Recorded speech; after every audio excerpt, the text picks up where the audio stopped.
Good morning ulit everyone. So welcome ulit sa aking channel and it's me again, ang inyong chismosong Kaalda Vlogger. So gusto ko munang magpasalamat sa inyong lahat sa mga walang sawang tumatangkilik, nanonood, sumusuport at sumusubaybay ng mga content ko here on my YouTube channel. So eto huwag ninyong babaktawan o lalaktawan tong ating main topic ngayong araw. I'm sure na hindi ninyo pagsisasihan na pinanood nyo to mula umpisa hanggang hulihan. And syempre, huwag kayong mag-i-skip ng segment sa buuin nyo to start to finish. Kaya eto na, dumako na tayo sa ating main topic for today's video. And guys, paalala ko lang, don't forget to share this video, okay? So eto na, ura-urada, pati sa pag-aayos ng buhok ni Maine Mendoza, may say talaga si Alden Richards. So, alam niyo na kung bakit lagi siyang may say sa pag-aayos ng buhok ng misis niya. So, eto na guys, watch this. Mamaya ipapaliwanag ko sa inyo ng buong buo. So, eto na guys, watch this.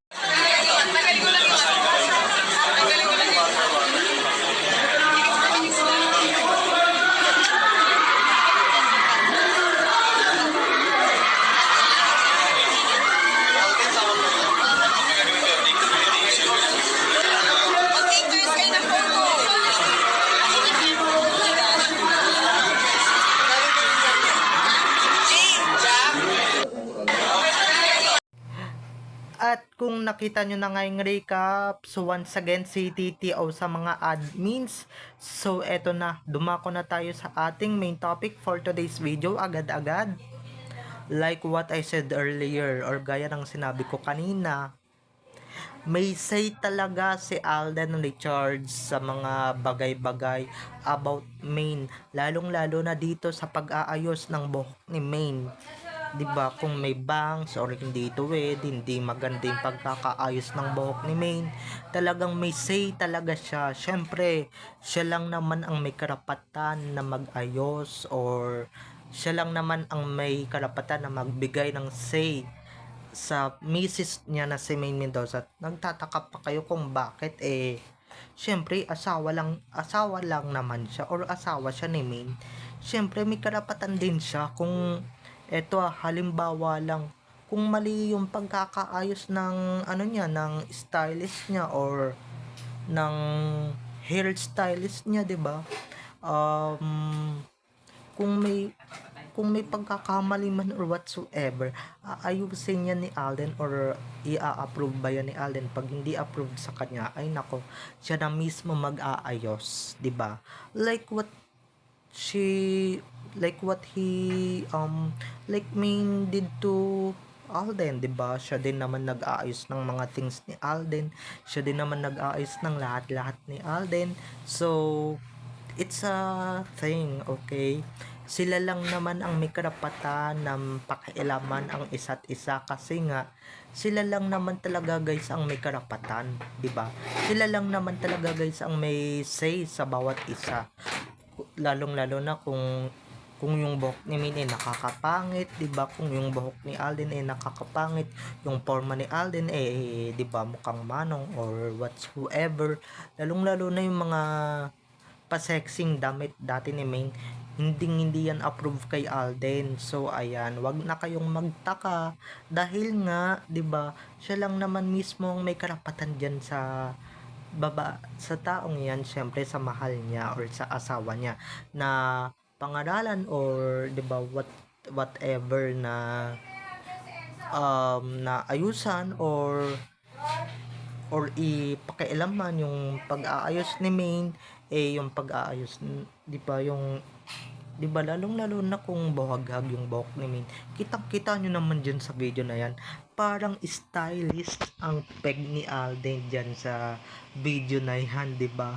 O, 'di ba? Galawang may pakialam at galawang may mag-asawa ang galawan nila, or galawang magjowa. Like yung kilala ko, 'di ba, sa ibang istasyon na magkasama din sa isang noontime show, 'di ba, na di ko talaga papangalanan kung sino yan, basta kilala nyo na yon. 'Di ba, bukod sa Aldab, so 'Di ba? Ganyan din naman dati yung ibang love team or yung ibang magjowa na talagang may pakialamanan din naman na both sides. So, 'di ba? Kung love team lang 'yan, 'di ba? If love team lang 'yan, dapat wala silang pakialamanan, wala silang basagan ng trip, kumbaga 'di ba? Anong pakialam ko sa 'di ba? Wala akong pakialam sa wala akong pakialam sa mga um sa buhok mo or sa damit mo, sa outfit mo, 'di ba? Pero kung may relasyon na kayo, nako, magkakaroon ka na talaga ng karapatan, magkakaroon ka na ng say sa mga bagay-bagay na dati wala kang say or wala kang karapatan, 'di ba? Like yung pag-aalis ng buhok, lalong-lalo na yung mga episode ng One for All for One Before, na sobrang sexy ng shot ni Min. Grabe talaga guys kung manita si Alden on national TV.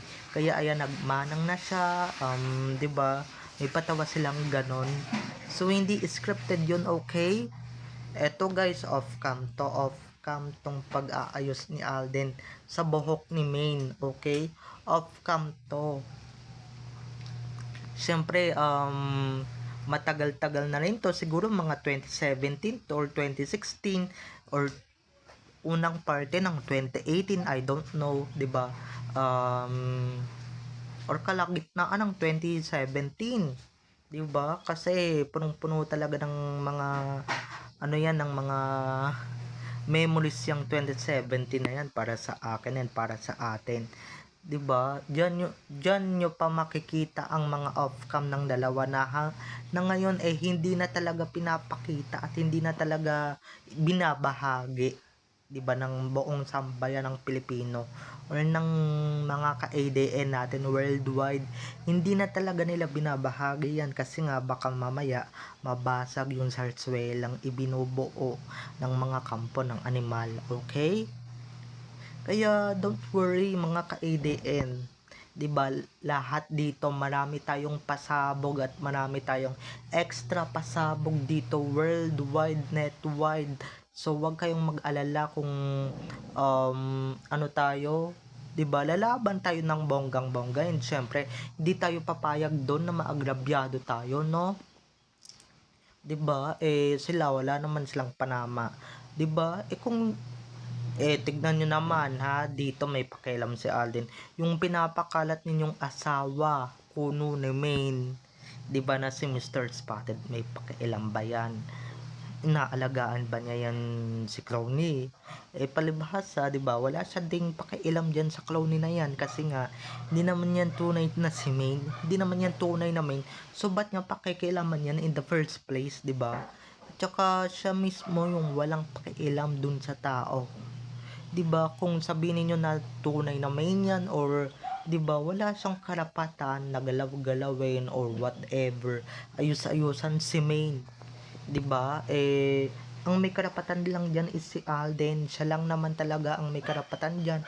Siya lang naman yung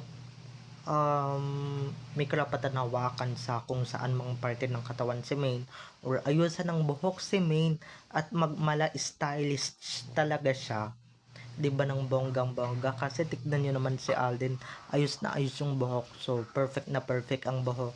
Hindi pa pwede sa kanya yung hindi perfect ang buhok ng kanyang misis na si Maine.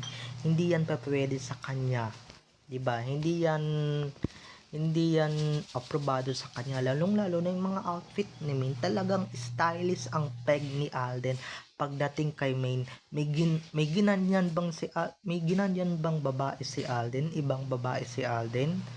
Wala, 'di ba?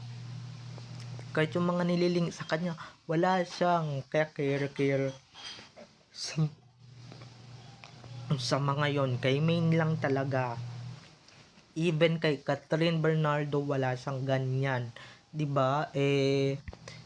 Kung magkakaganyan man yan on cam, 'di ba? May mga kumukuhang camera, kailangan nilang umarte. Pero yung off cam na hindi kailangan pilitin yung pag-arte, whatever, yung talagang natural lang, ay talagang makikita at makikita nyo yan kay Main. Wala nang iba pa guys. 'Di ba? Wala nang iba pa na pinapakitaan si Alden ng pagka naturalesa niya. Walang iba kundi si Main lang naman. 'Di ba? So, ba't tayo magpapaka-judgmental or whatever? Kaya kung ako sa inyo, iwas-iwasan nyo na pagiging judgmental ninyo, okay? So, bye-bye na mga ka-ADN, and don't forget to subscribe to my YouTube channel, and syempre, huwag ninyong kakalimutan na i-click ang notification bell para sa ganon, ma-notify kayo sa mga susunod ko pang i-upload na mga videos tungkol kina Main at Alden, and syempre, tungkol sa kanilang mga buhay-buhay inside or outside man yan sa showbiz. Bye-bye na mga ka-ADN. I love you all. Have a nice day. Keep safe and God bless everyone. Bye-bye. I love you all. Enjoy watching everyone.